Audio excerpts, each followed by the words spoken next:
Okay, so today we're going to be working on a 2008 Ford Crown Victoria Police Interceptor. I'm going to be taking out the blower motor. It's been making some noise, so I'm just going to check it out. It should only take you about 10 to 20 minutes for taking out the old one and putting in the new one. Usually you shouldn't have any problems. So basically you're going to have 4 bolts, size 8mm. You're going to have one right there. If you follow my flashlight, you can see the one down there, and then there'll be one right there in between those wires. Let me see if I get a good picture of it. Alright, there. That one's going to be kind of a bugger to get to, so I'll show you here in just a second. I'm going to pause it, I'll come back once I have it all.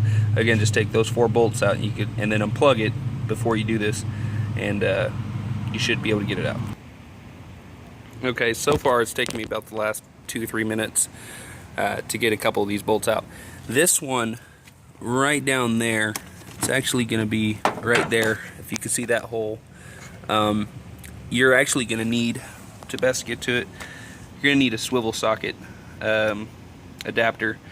Now, like I said, it's a size 8mm, and it's going to kind of be a POS to get in there, or kind of a little bit difficult to get in there.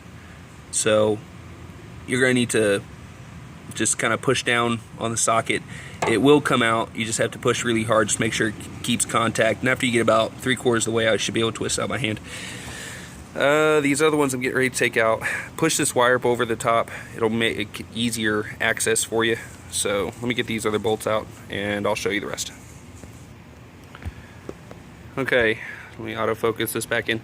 So now that we have all our bolts taken out, I can actually do this with one hand. I'm going to set my flashlight down for a second.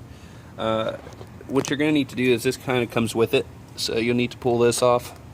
It just pulls off just like that. Now, literally, now that I have it off, I'll take this off really quick and just put it up here, because this is, you'll see why here in just a second. But with this, with all 4 of those screws out, you just literally just work it out.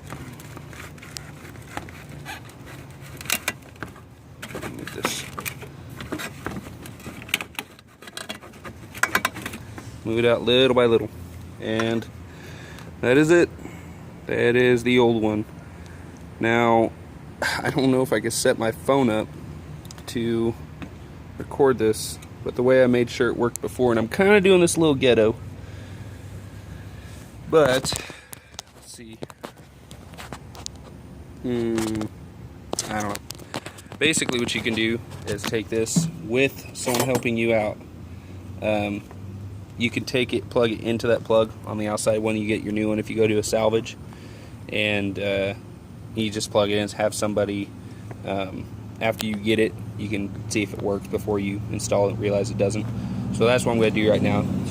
Check it out, see why it's making the buzzing noise it's making, and I'll show you the reinstallation here in a second.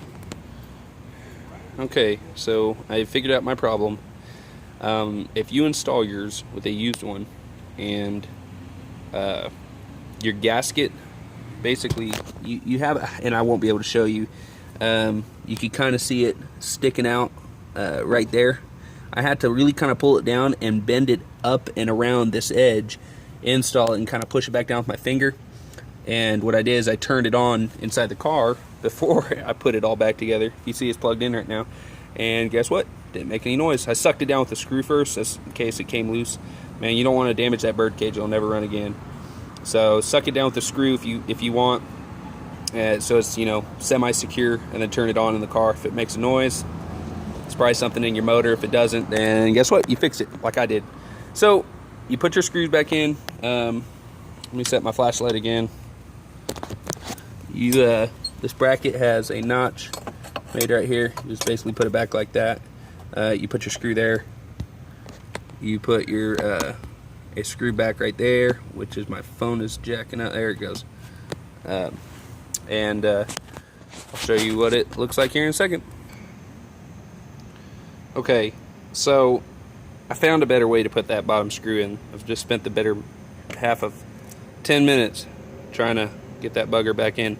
So with 2 hands, you can get a small wrench in there, You have to put your hand down by the wrench and just kind of move it back and forth. It's kind of long, not fast paced at all, but you can still get the screw out. So we put this part back on. Don't forget that. Take this, put it back behind that wire, push it until it clicks, pull it, make sure it doesn't come back out, and you're done. I'll turn it on real quick so y'all can hear it.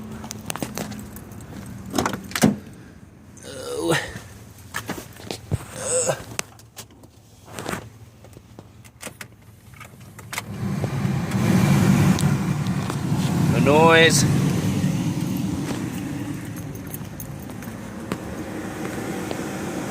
Works perfectly. By the way, your motor's starting to go out. I'd like to point this out.